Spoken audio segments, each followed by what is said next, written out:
नमस्कार. राजू देसले.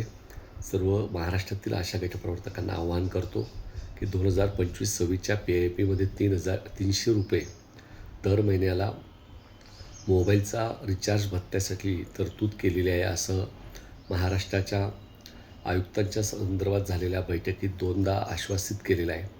सर्वांना विनंती करतो की आपल्या ह्या वर्षाच्या 2025 एप्रिलपासून तर आता 2026च्या जो थकीत मोबदला आहे यामध्ये ₹300 आपला मोबाईल भत्ता टाकलेला आहे का हे पाहावं, असं सर्वांना आवाहन करतो. ते टाकण्यासंदर्भात आपण सांगावं, ही आपल्याला सगळ्यांना या व्हिडिओच्याद्वारे आवाहन करत आहे. आशा गट प्रवर्तकांचा मोबाईल रिचार्ज भत्ता हा ₹300 करण्यात आलेला आहे. याची सगळ्यांनी नोंद घ्यावी आणि त्याची अंमलबजावणीसाठी आपापल्या जिल्ह्यात, तालुक्यात आपण याची आठवण करून द्यावी, असं आवाहन आपल्याला या व्हिडिओच्याद्वारे करत आहे. कृती समितीच्या बैठकीत याचं आव्हान, याचं आश्वासित व लेखी आपल्याला दिलेलं आहे.